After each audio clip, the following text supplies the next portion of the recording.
Welcome to the RetailWire podcast. Hey everyone, what's going on? It's Brian back again with another great episode here on the RetailWire podcast. We've got another great person in the studio with me today. Excellent interview that I'm really looking forward to here. And well, to tell you a little bit about this next guest, he is an advisory council member, or was an advisory council member for the GMU Center for Retail Transformation. He is a retail tech advisor and podcaster for his own company, Retail Razor. You may have caught his episodes at some point. He also currently leads partner marketing for retail and consumer goods with Microsoft. No big deal.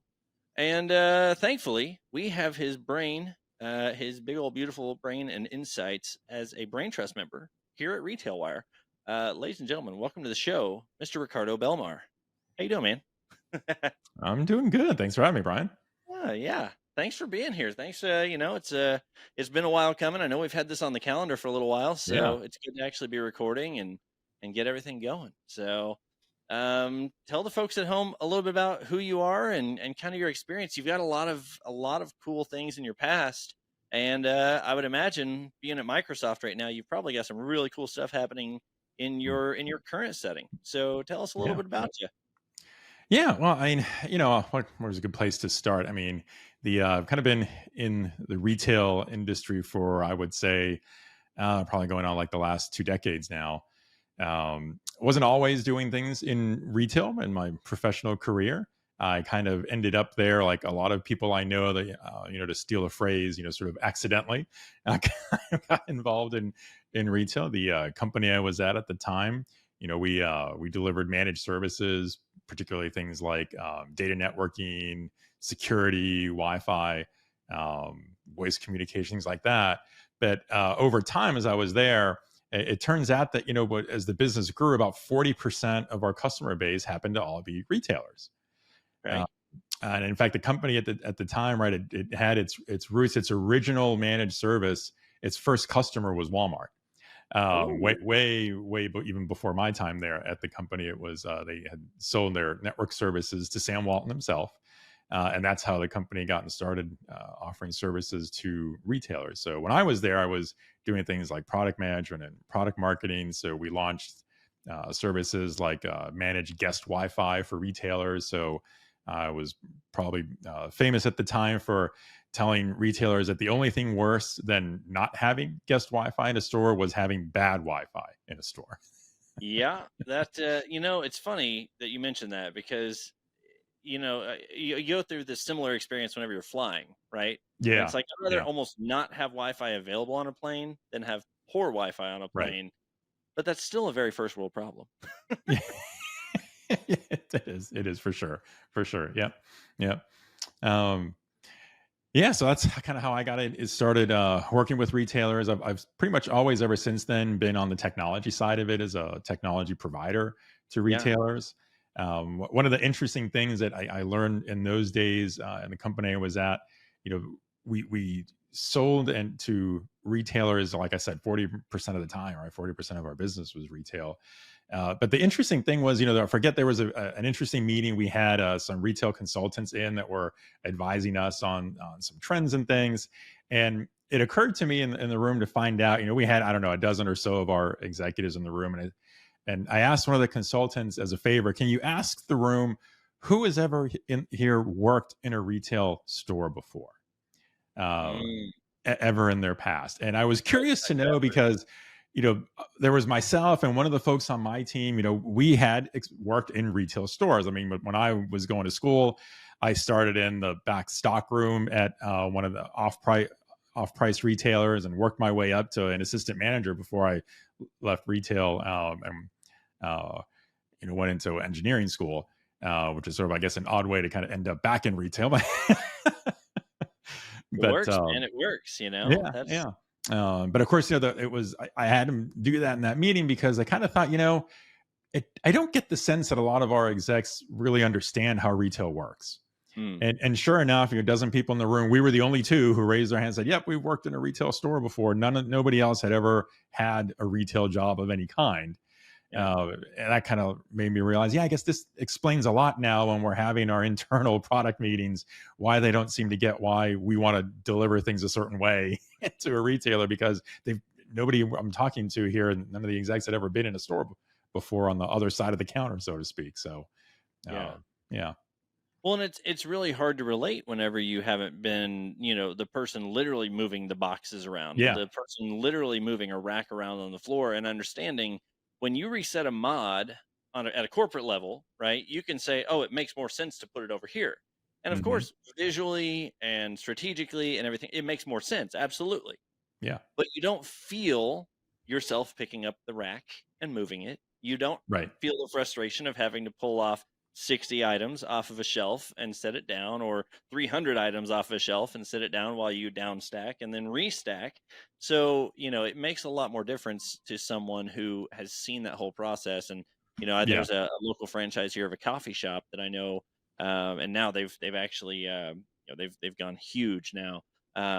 But one of their key tenets of starting with them is, if you wanted to own one, you have to start out as a barista. You mm, start out ground floor. that makes You don't sense. come in and be hired in as management, because we want you to understand the culture of the hmm person coming in at 4:30 in the morning to get the shop open by 5. Yeah, So then that way you really understand what we're dealing with, and you're not just going to say, "Oh, well, let's add on 3 more tasks in the morning because, well, it makes sense, right?"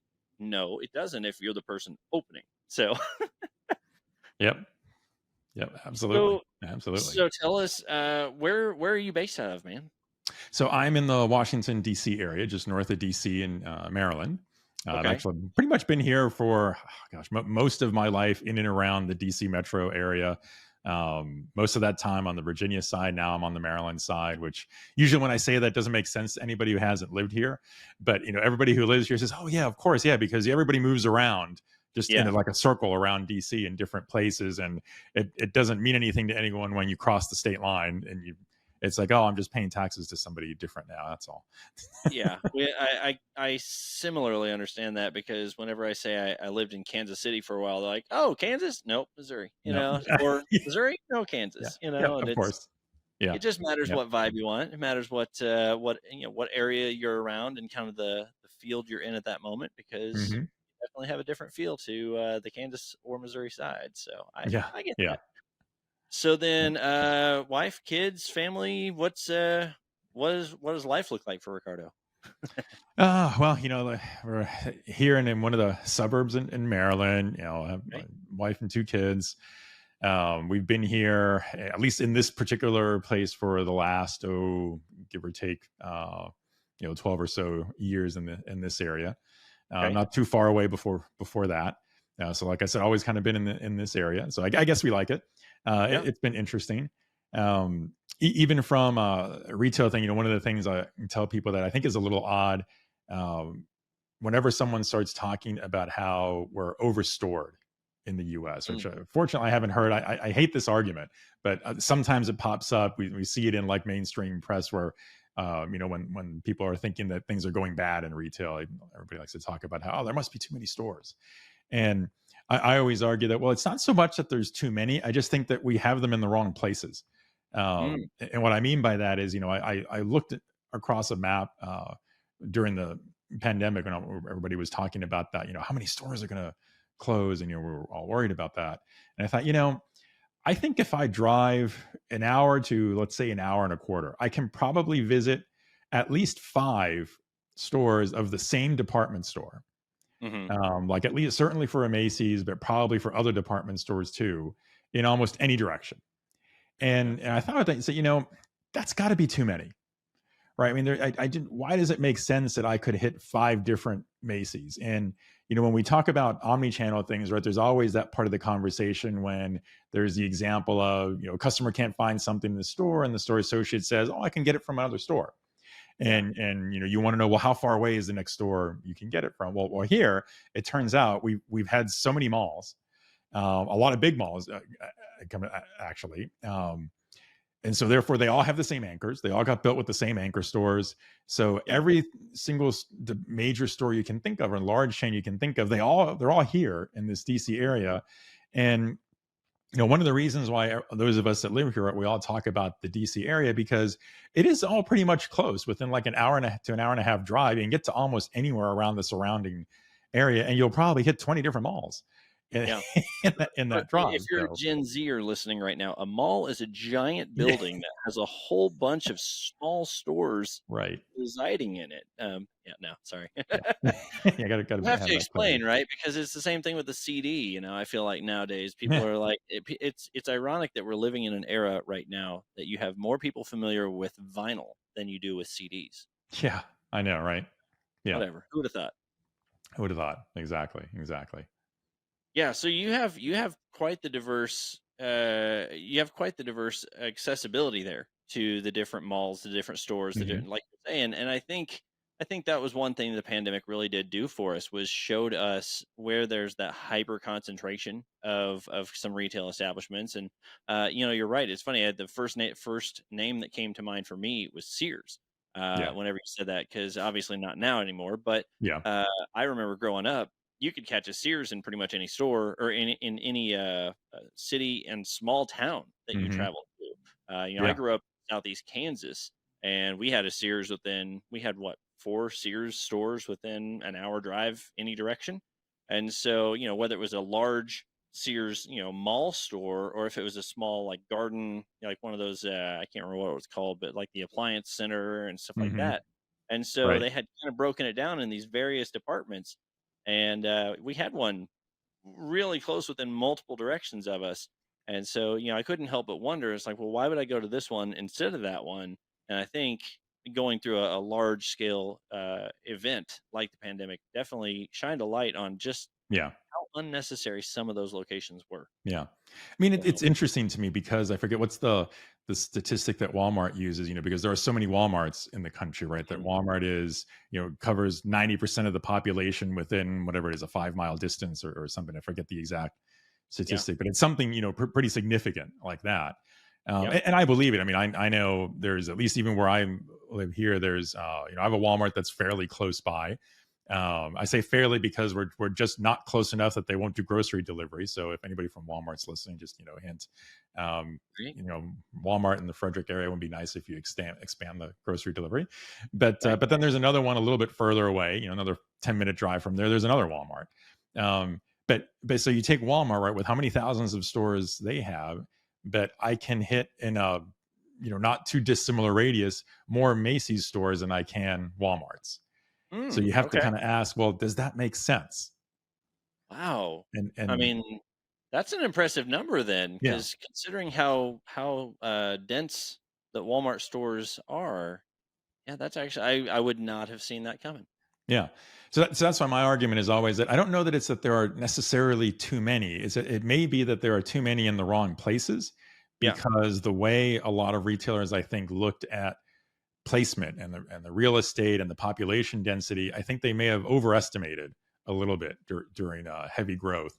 And there are exceptions. I mean, I'm probably unfairly picking on Macy's, and in their case, that ended up that way because of their acquisition strategy. That there were so many stores that weren't Macy's before, but got turned into a Macy's Yeah. through the acquisitions that they ended up with so many, versus like Walmart that intentionally picked locations to serve. But that's why I think of it as, when we talk about are there too many stores or not enough, it's more of a right sizing of where stores are, because I Yeah. think you can pick just as many places on a map, right, that are underserved by most store categories or product categories and segments versus other places like where I can point to around here where there are just too many of the same one. Yeah. But then likewise, I can say like I have to go a pretty decent distance to find an Apple store. I don't have an Yeah. Apple store close by in any of the nearby malls. Yeah. But I can probably get to 2 or 3 different department stores before I'll hit an Apple store. Well, and it's funny you say that too, because like here in Northwest Arkansas, obviously we have one or two Walmarts around, Hmm. but also we don't have an Apple store here, Yeah. and so we have authorized retailers. Right. Sure, we have authorized maintenance facilities for you Hmm. can take your Apple product in to some places depending on the need. But if it's a big deal, you got to ship it off. Or the closest one I think to us right now is Tulsa, Oh, Oklahoma. okay. So that's 2 hour drive over. You got Kansas City 3 hours from here, Mm. but outside of that, they've got and in certain metro areas, you have an Apple store. What, 4 or 5 Apple stores in one small metro? Yeah. So, I could see that obviously the population there is more dense and everything, but you think about all the corporate opportunities to connect here and to really, I think, to service Apples and to really expand the Apple market would be huge in Northwest Yeah. Arkansas. So I Exactly. would think so, but maybe I'm wrong. I don't have access to those stats. So, Yeah. um, so then how do you? So you're retail tech advisor, Uh-huh. and then you're part of Microsoft right now. So how does that play into? Yeah, I mean, like where? How did you get involved in that? I guess we touched a little bit on it at the beginning, Yeah.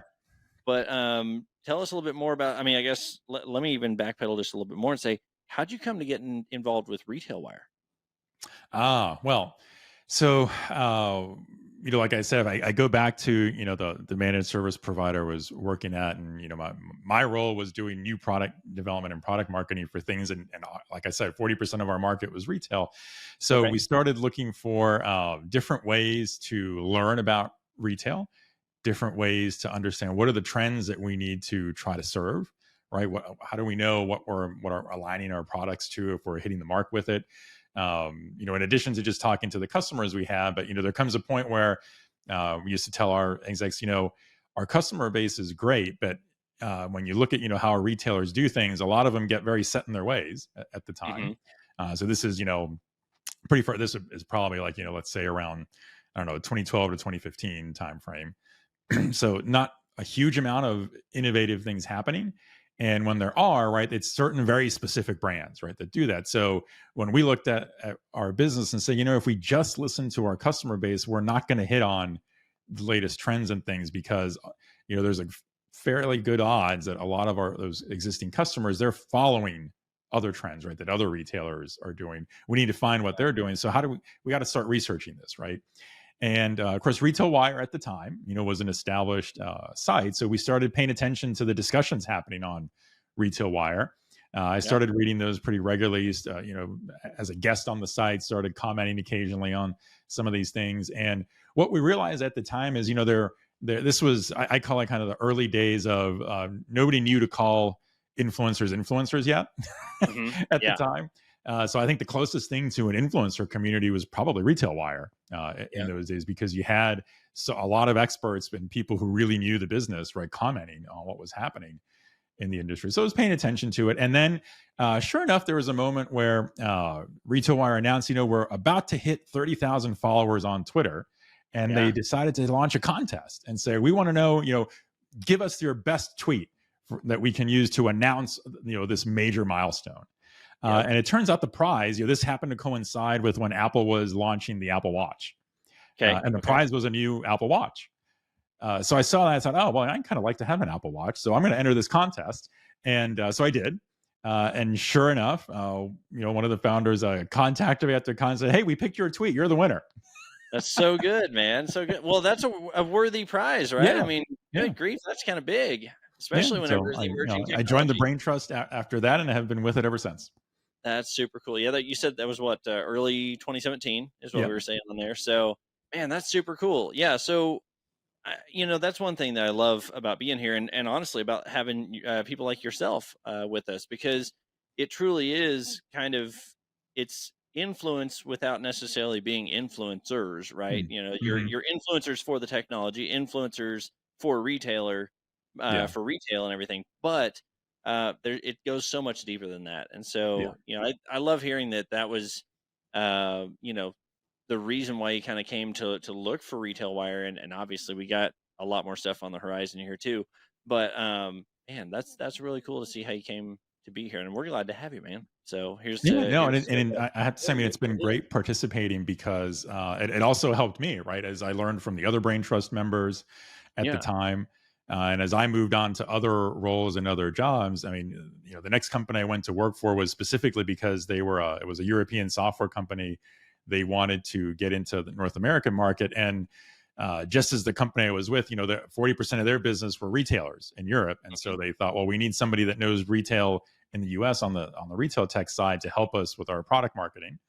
Yeah. So that's how I continue just to get deeper and deeper into the technology side of it in retail with that. And then, as time went on, eventually I ended up here at Microsoft. That's super cool. So then, okay, so you came in with Microsoft. So now you're there. What are some trends and everything that you're seeing in retail right now? If you can give us any insights, kind of just what you're experiencing there. Um, what are some trends? What are some things that you see that are really exciting in retail right now? And maybe some concerns that you think people should be looking out for. Obviously, we have a lot of emerging technology and everything going on right now, and I think for the majority of it, from a retail application, it's probably positive. But what are Mhm. you seeing? Well, obviously, I'm always been looking at this from the technology side, so I pay close attention. I think right now, um, I probably have to go with the obvious choice, right? That everything is all about AI Yeah. and what AI can do for retailers, and obviously, it's the generative AI tools ever since ChatGPT came out, and what Hmm. OpenAI is doing that's gotten everyone's full attention. Although I will say, I've been here at Microsoft for a little over 2.5 years now. When I first came, there was still actually at the time there was a pretty good focus in AI as well. I work mostly with our partners that work in the retail space, so I don't get to see any early things with them, the actual Microsoft technologies. I'm kind of like everybody else out in the public. When it gets released, that's when I get to see it. but Yeah. um, but in working with my partners, I mean, it was significant for them to look at, particularly in the supply chain in those days, right? So I came right on the near the end of the pandemic phase that everything was about supply chain, right? Because everybody was suffering. Nobody could figure out, am I getting too much, too little? How do I, Hmm. there was a lot of talk at the time that, retailers were saying, I tried leveraging AI models, but, there had never been an event like this before. So there was no way to have trained things, the models Yeah. properly There to was no predict this. benchmarking for it. Yeah. But I will say though that was kind of the prevailing view that everyone talked about. But I did learn with a couple of my partners who were supply chain specific solutions, and they were using AI technology. A couple of them say, we found with some of our customers that the reason that happened is because people panicked and decided to second guess the recommendations that the AI tools were giving them. Yeah. And it was that second guessing that caused them to have those issues where they either ran out of things or had too much. That if they Yeah. had stuck with what the models were saying, they were maybe not 100% right, but they were closer than what they Yeah. had done if they had just stuck with it. But they were too nervous to say, I'm following the technology based on what was happening, in the environment around them. So they made, they added some human adjustments that weren't necessarily the best because, at the end of the day, right, none of us had been through this before. So, Yeah, and there was a lot of emotional connection, I think, in that time to, yeah. I think, honestly justify probably why people did that. Was there anyone during that time that you saw, and brand or person, that you saw really sticking to the technology and that just rode the wave and said, "Hey, I really did this well. The AI says this, and maybe it paid off for them." Was there someone or some organization that you saw that really just stuck to the gun, stuck it out, and really came out of victor in that one? Yeah, yeah. I don't know if I can think of a specific one that 100% stuck to it. Yeah. I mean, I think if you look at some of the more, the more obvious choices, as maybe this time last year, right, when before everyone ended up overdoing it, right, ended up oversupplied towards the end of the calendar year, right. At this point last year, I think a lot of the larger retailers, right, were saying, they had figured out the inventory, right? And they had just Mhm. enough of where the demand was. I think it was probably more so in areas like home improvement, home goods, where people were just buying like crazy. So it was a little easier, I think, for the models to accurately predict. So we Okay. saw brands in those categories doing well. I think apparel had a much bigger challenge because there's just none of the models could figure out what styles were people going to buy. Yeah. But Well, because you had I everybody picked buying on really Macy's nice. earlier, but if I think of like later in the year, last calendar year, right? I think Macy's was the one that said um, they were looking at a lot of through some of their payment information and other data they had to figure out where they thought those trends were going to go, and I think they actually did a better job than most on the apparel side predicting what things did they need to stock, so they were able to minimize. Which I think at the time, right, for apparel segment, the name of the game was minimizing the inventory because they were suffering from having been closed right during the core part of the pandemic when stores had to shut down. They got stuck Yeah. with a lot of excess inventory that was off season. So I think Macy's did a good job coming out of that in terms of minimizing just by leveraging the data. And there was a lot, I know there were AI tools involved in that for them. The what I think was super interesting though that I would not have guessed and not have thought of is how some retailers took other technologies that I wouldn't have thought were retail specific, but they kind of made it into a retail solution. So, for example, like one of my favorite examples was REI during the heat of the pandemic when REI was not an essential retailer, so they got stuck having to close stores. They found ways leveraging software like Microsoft Teams, right? Things that are these collaborative tools, which everybody, at the consumer level, right, who had never heard of these products before, right, because they hadn't used them in a corporate environment, but suddenly everybody was familiar with everything around video conferencing tools, right? Yeah. But REI was really smart. They put together a program where they had their store associates who were now stuck at home, right, or not able to open a store, and they started setting up one-to-one meetings with customers to help them shop. So it was almost like they would have them do guided shopping through those store associates. And I guess, pretty on brand, I think, actually, for REI, because if you think about right, their associates really know the product. Yeah, absolutely. I mean, if you ever shop in an REI store, like I used to do a lot of like rock climbing and stuff like that. And so you would go in, and if you approach one of their employees in the rock climbing area, they know exactly what you need. Exactly. And they were very skilled in that spot, right? And if you the same thing would apply if you were going skiing, if you were going hiking, if you're doing fishing or anything else. They had highly skilled people who are ready to help in those areas. So, man, I think that's a brilliant move.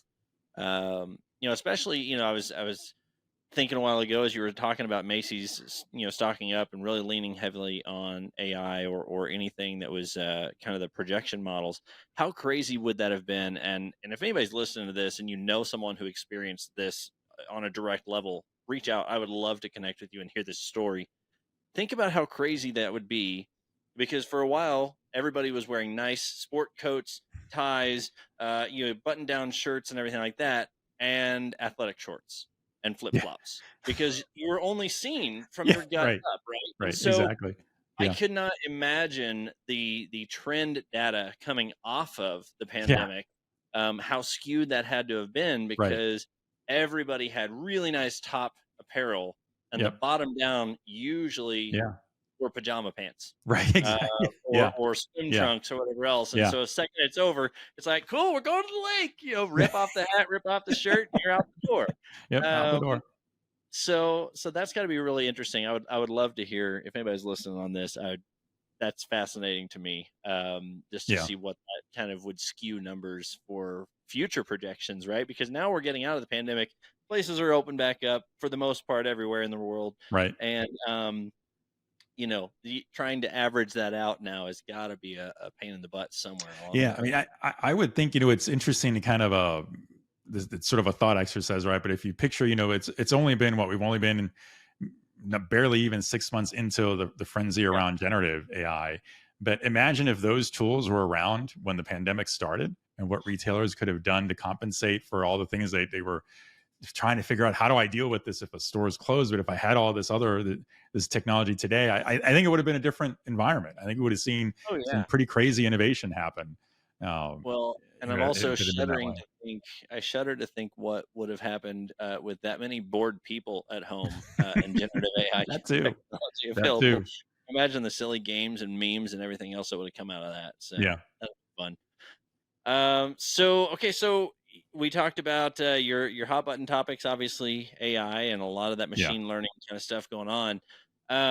Is there a brand that you're following right now that you're just kind of like, hey, I'm watching them as they're riding this wave? Or, I think we mentioned REI, obviously, and kind of seeing how they rode out the pandemic. But is there anyone in the current environment that you're just kind of like really impressed by them, or maybe an organization, or, even a person that's just like maybe a thought leader for you, someone you're looking up to? Well, I mean, I'll tell you what's interesting. I see this is kind of almost across the board. So when I talk with a lot of our sales team, members, what I hear them say is that, pretty much every conversation with every customer, every retailer they talk to is around these AI tools and what can they do? What's the art of the possible, right? And Mm-hmm. there's a lot of experimentation going on. I think that there are a lot of things being tested out and tried and developed that we're not hearing about publicly yet because everyone's kind of keeping it close and tight until they're ready to release it because it's going to have they feel it'll have such a big impact. But there are pockets of examples. Like another one that I'm a big fan of is what CarMax did. Yep. So if you think of the shopping experience at CarMax, right? If you're most people, right, you probably will start on the CarMax website, for example, or mobile, right, and just do some research, right? You have an idea of what kind of car you might be interested in. You want to see what do they have, Mm-hmm. what variations are there, which models, right? And then you probably end up with a list, right? You come up with a short list. Maybe there's a half dozen models you like, and you got to figure out a way to compare them, right? Yeah. And if you think about, right, as a human being, that's a fairly detailed exercise, right? Yeah. If you're, my engineering background comes out, and if it's me when I'm doing that, I'm like building a spreadsheet, right? And I've got columns for every car model, and I'm trying to figure out what are all the variables I'm trying to put in here and check boxes and things to see which one has what. Yep. So what Heated mirrors, yes or no? Yeah, Heated seats, exactly. yes Yeah, or no? exactly. Yeah. Yeah, right. You're just it takes forever to fill all that in, right? And to do all that research and find all the data. So and CarMax said, well, we know our customers do this every single time that they shop. So let's use these new AI tools to kind of do the research for them. Mm-hmm. And they have one of the big tools that they have are customer reviews of everything that's been bought through them. So there are thousands and thousands of reviews for pretty much any model you're going to shop for at CarMax. And that just adds to the data volume, right? So now not only you're trying to figure out features in a car, but you want to know what other people said about it. Mm-hmm.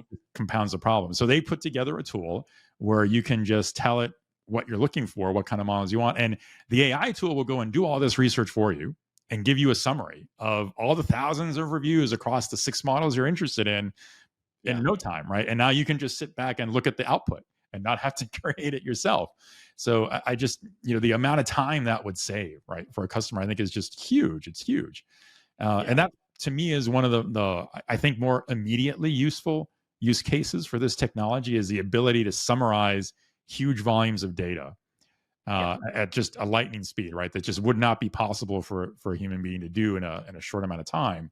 But these AI tools can do it right away, and it's as accurate as the data source, right? So if you're going to say to yourself, well, I'm going to accept what the reviews say, then okay, you can trust the result, right, that comes from it. If you're kind of skeptical of customer reviews to begin with, then okay, maybe you'll take it with a grain of salt when you see the output, but it's still a time saver no matter how you look at it. Yeah, no, absolutely. And I was actually just talking with this the other day on an episode that a previous episode that just I don't know if it's aired yet or not. It might just be getting ready to come out. So, but we were talking about exactly CarMax, talking Mm. about them and how this. I think this is going to shift everything for the future of SEO and Yeah. kind of that descriptive technology, right? Yeah. Because AI is really going to start incorporating in what people think of the reviews. It's going to start actually I guess thinning through kind of the fakers and the BSers on the brand side, Hmm. because it's really easy for me as a brand to say, oh yeah, here's this cup that I have, right? Here's my mug. Yeah. I knocked my camera over here, but here's my mug. It's a great mug. It holds exactly 24 ounces. It has this lid. It seals watertight. It does this, and it glows in the dark and everything else. Um, but maybe it doesn't. Maybe it's 23.2 ounces. Hmm. Maybe it's a Right. little heavier. Maybe it's bulkier. Maybe it's breakable. Maybe it's whatever. And so I think this is going to AI is definitely going to help us shift. I think to really become more accountable as Hmm. brands for Yeah. telling the truth about the products. Yeah. Because I actually just did this the other day. We're getting ready to go on vacation here pretty soon. We'll actually have gone on vacation by the time this airs. And I researched a pair of shoes. I want some white sneakers that are Hmm. comfortable, that's not going to wear out. I want something that is very trendy, but also doesn't have to be like weird and cutting edge. So I went to Google Bard. I started searching with the AI tool, looked for the most comfortable ones. I said, how true to size are they? What's the materials that they're made of and Hmm. everything? Because I want to have something that's pretty natural. And Yeah. so ended up finding some that I really enjoyed, and they should be delivered any day now. But the cool thing is, all of that was done based on AI. So not only did Yeah. I have the factual side of what's the best price on this, but I had the opinion side of Hmm. the reviews that I read, Right. and it Right. compiled several people's thoughts Hmm. on here's what people are saying about these items. And so, that really helped me Yeah. as a consumer to say, oh, well, the brand actually does exactly what I thought it did because it's a reputable brand that I love. Right. Right. I think I was going with Vans on this. Um, so I love Vans already, and they're a solid shoe. And I go, cool. This is the one that I want. This is what I'm going to get. And so, yeah, I think that's going to shift everything for us moving forward in how, the authenticity, kind of the ethical side of real conversation around these Yeah. products and services. So, Yeah, I mean, it really does. I think everything, I kind of frame that around everything related to product discovery, right, yeah, is going to change with this because we're all used to this model where I basically do keyword searches, right? yeah, If I'm the user and I'm thinking of what's the right keyword or set of keywords I want to use to yeah, make the search give me what I want. Where now, I mean, you don't have to worry about keywords. You're just going to ask the same natural question you would ask a person, yeah, right? If you walked into the store and asked the person the question, all your questions about what kind of shoe you want, that's what you're going to ask the AI, and those you're going to get the answers that way. yeah. So it's a completely different way of finding product. Well, and to go back to the CarMax example, right? Like you get the opportunity to include reviews where, say, like if I use the idea of heated mirrors, right? Hmm. So we've probably, I would assume, almost everybody listening to this has either owned heated mirrors, like on a car, or they've at least experienced them. And you know that not all heated mirrors are the same, right? So some of Right. them only heat the very center spot, and then you have this Yeah. nice edge full of ice still, Right. or maybe it Right. heats the bottom side and the ice still melts down over top of it and it's just a mess.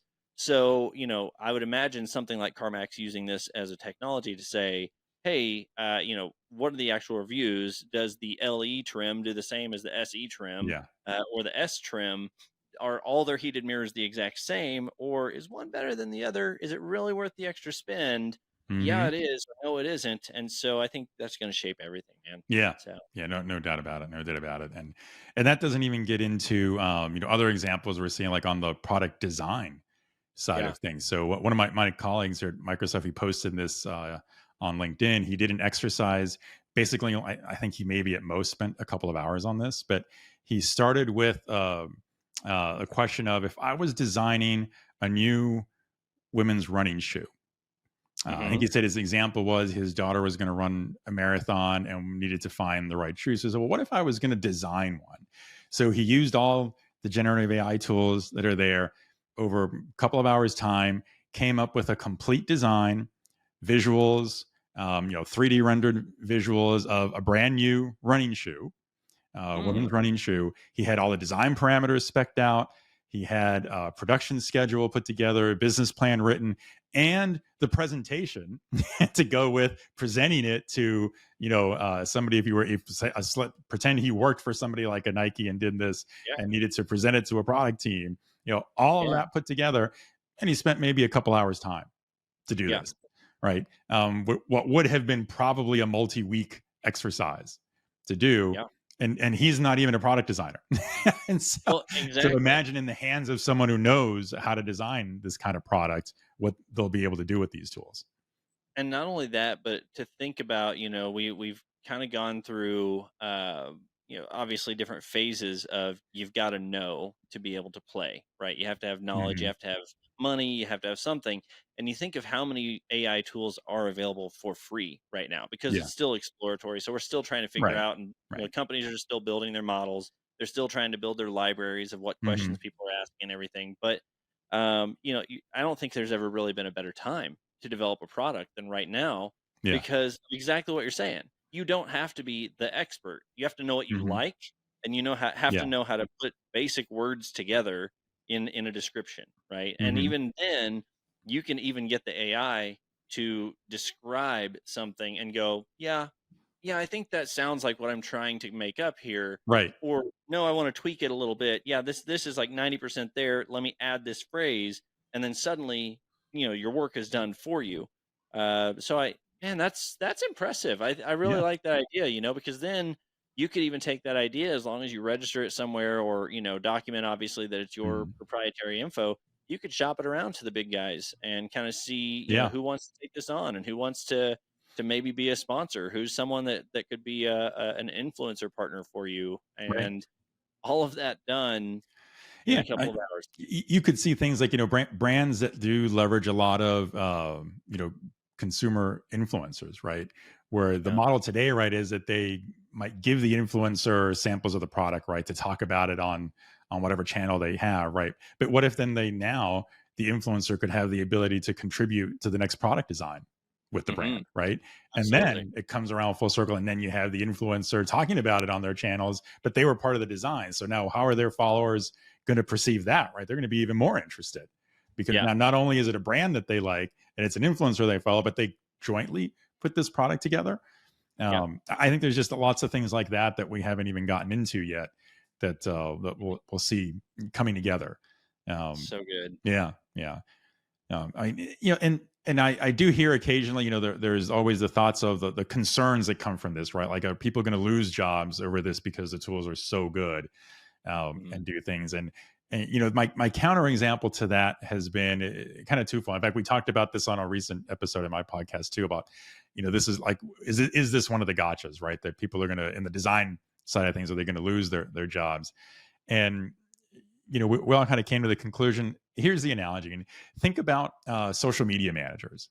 And Mhm. historically, right, think of any social media blunder that a brand has had, where they posted something and the world looked at that and said, what were they thinking when they posted Yeah. it? Or that never should have passed anybody's approval process, right, to get Yes. posted. And more than likely, what probably happened is, they had an intern assigned or someone, right, as the temporary social media manager because, yeah, we needed somebody who's Gen Z to come in and run this Twitter account for us. We'll just let them run with it. And they thought it was fine.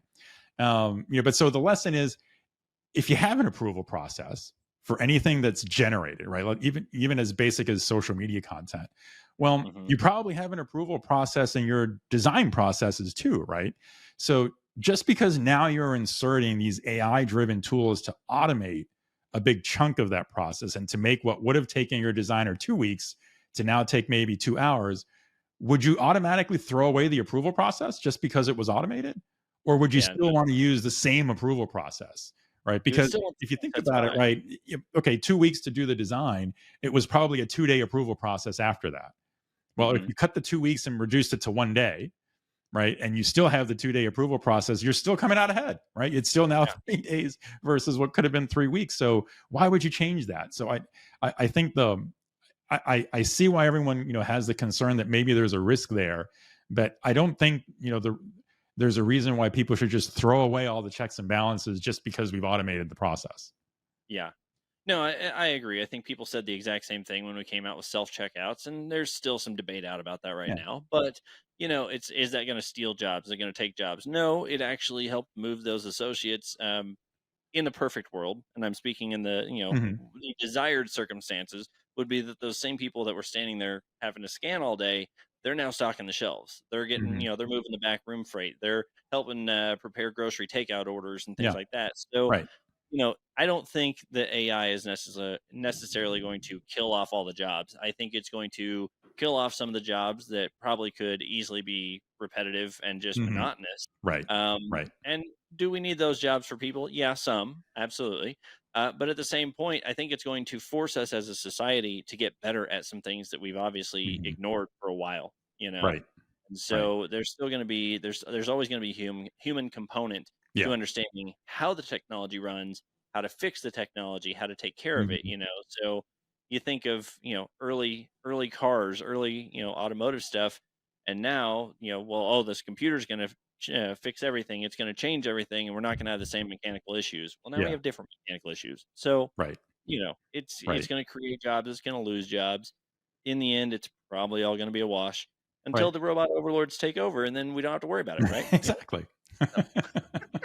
Yeah. I mean, Well, I look at it as, coming from, I'm the technology guy, right? So I've always been looking at this from the retail technology side. But I think if there's one thing that, I've learned over the years on the technology side is that no matter how good the technology is, the most important factor is the human factor that goes with it and how people are going to use it. yeah. I mean, I've worked with so many retailers and putting in new technologies in stores, for example, that were a total fail because they never once talked to the store teams to understand how are they going to use this? Would they even want it? That was people deciding at a corporate level that we want to push this out because we think it's going to save time. And therefore, store associates will spend more time helping customers. There was one brand I'm working with in the UK in a previous job where they wanted to roll out tablets to all the store associates to help them work with customers to select different products. And this was one of the key examples they had was mobile devices, right?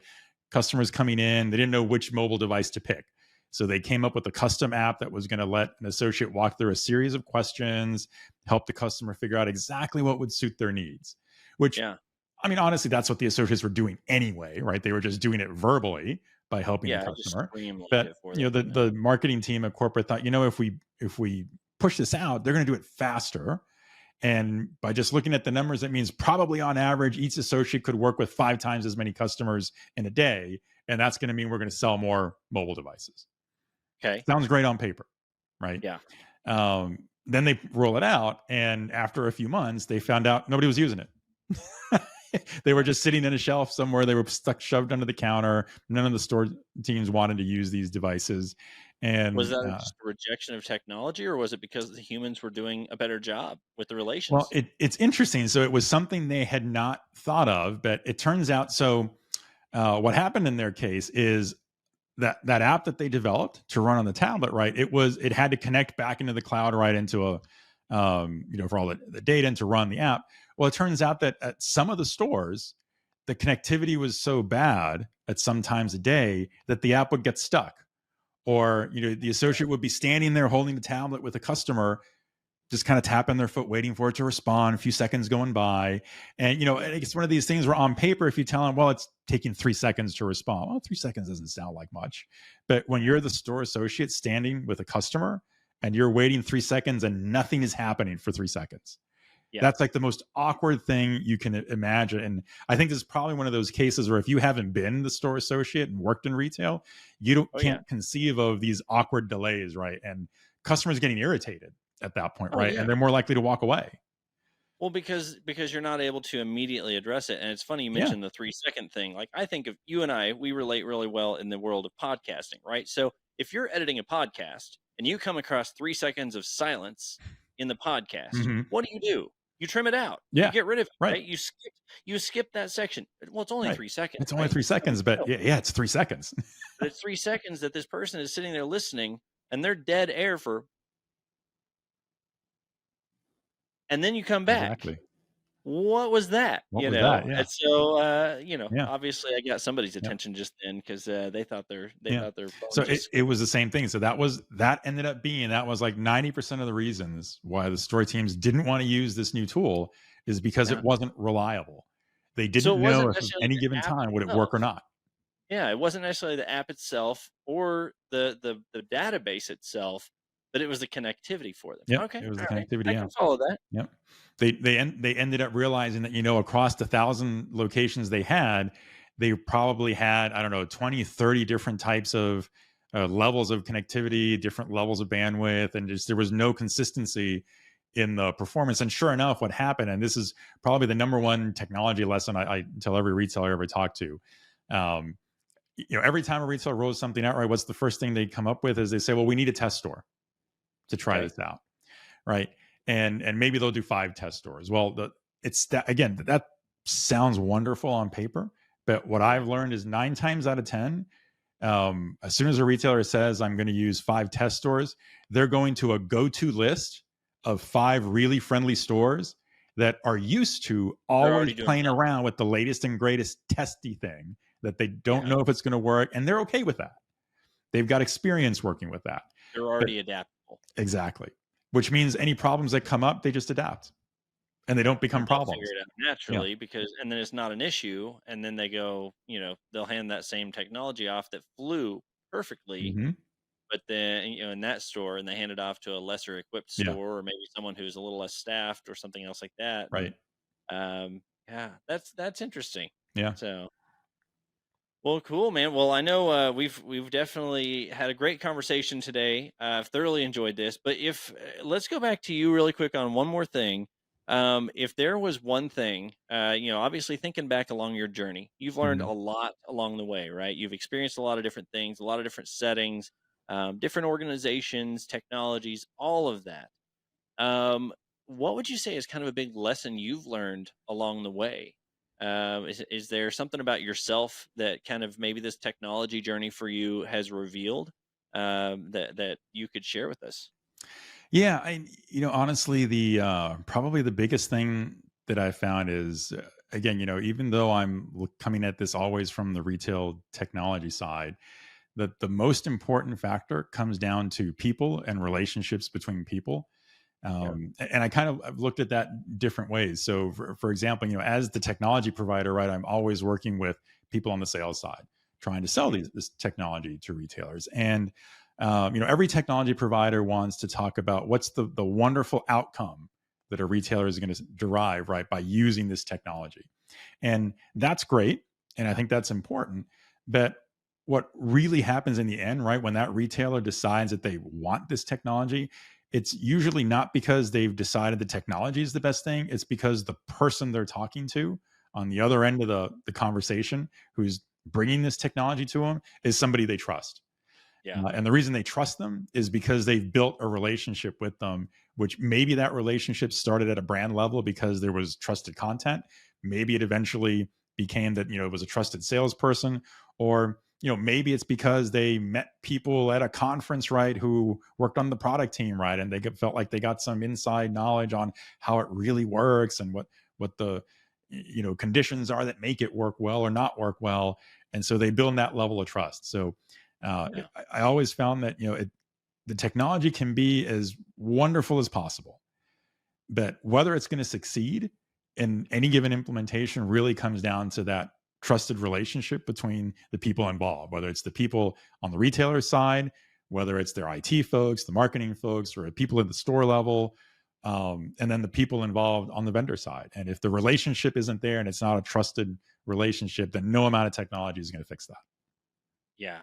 No, I think that's incredible, man. It's funny. I was smiling a little bit during while you were saying there, and all I could think of was the scene in Tommy Boy whenever they go out selling brake pads, and Tommy goes on his mission, and they're talking about that one guy says, he's like, "But do you have a guarantee? It's not on the box. It's got to be on the box." Hmm. And he's like, "But in the end, what good is that guarantee if you don't have the people Yeah, behind it to back it up?" And exactly. so, Yep. exactly. I Yeah, think and in the people end, sell right, that. retail is a people business. There's no way Yeah, around it. It is absolutely a people business. yeah. It's really cool, man. Thank you. If you could go back in time, parting thoughts on this. If you could go back in Mhm. time to whenever you were just getting going in this, is there one piece of advice you would give yourself as you kind of Mm. start this retail journey? Um, yeah, and again, it comes back to this people factor. So I Mhm. would say, one of the things that I didn't pay as much attention to early on, is how relationships were built between retailers. Most people think of retail as this big, gigantic industry because the volume of commerce and dollars, right, is so massive. It's such a huge portion of every country's GDP, right? But at the end of the day, when you get down to the people that work in retail, especially in the corporate offices in retail, it ends up feeling like a much smaller world. And people know each other. And so, not paying attention to those relationships, not paying attention to where do those people find joy in what they're doing, Yeah. and the best example I have is, there's a charity organization I've worked with over the years in retail called Retail ROI. It's been around, I think, now for 15 years. I only learned about it maybe 7 years ago, 7 or 8 years ago.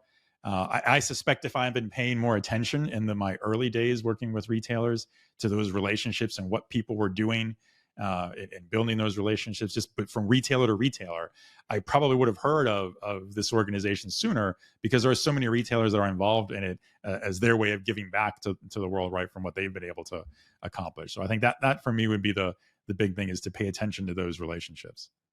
Absolutely, man. There's a great friend of mine, Ted Rubin is his name. And I don't know if you probably know him if you've been in the retail space for a while, but he always talks about R on R, man.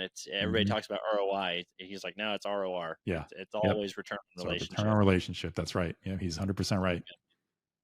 Well, thank you so much, Ricardo. I really appreciate you being here. If people want to follow up with you anymore, would I assume is LinkedIn probably the best way to connect with you, or is there a website or anything that they should reach out through? Yeah, LinkedIn is the best way. I'm always on LinkedIn. That's the best way. You can just message me there. If you're always interested in knowing what I'm thinking about or talking about, I tell everybody, tune into the podcast and you'll know exactly what I'm most interested in at the time. Hey man, that's great. And I'll put your LinkedIn and I'll put Retail Razor's website right down below here. It'll be in the show notes. So then that way people can find you. Maybe some point, man, I'll come over and chat with you a little bit. Yeah, so, absolutely. Over there. But no, we'd love to do that. And like I say, also I've started adding this in here at the end of everyone, because if you do reach out to Ricardo on LinkedIn, please don't just send him a neutral request. Make sure and where it says add a note, do that and just say, hey, I heard about you on the RetailWire podcast. Would love to get to know you better. Thanks so much. Something like that, because that way at least it lets him know you're a real human being and you really heard it. As of right now, you could still be a human being. I think give us another year and I'm pretty sure we'll have AIs. We'll have our personal AIs doing it. Yeah. So, or we'll have a virtual assistant for like $4 a month that automatically connects us with all of these things. So, all right, man. Well, we'll see you soon here. And thanks again to everyone who has tuned in. If this is your first episode of the RetailWire podcast, be sure and mash that subscribe button. Also, you can find us if you want to see what Ricardo and I look like. You can head over to our YouTube channel. I don't know. They might want to see what you look like. Whatever. I've got the face for radio, so don't worry about it. But you can head over to our YouTube channel and find us there. All these episodes are on there. But be sure and leave us a comment. Tell us what you thought of the show. If you have any questions for Ricardo or myself, leave a comment in there. We'd love to answer and would love to get back to you on that. And who knows, you might even see or hear that read on a future episode. So we'll see you next time here on the RetailWire podcast. Have an awesome time. We'll see you soon. Thanks for tuning in to the RetailWire podcast. We hope you enjoyed the episode. Be sure to subscribe to us on your favorite podcasting platform and leave us a comment for a chance to hear it read on the next show. See you next time here on the RetailWire podcast.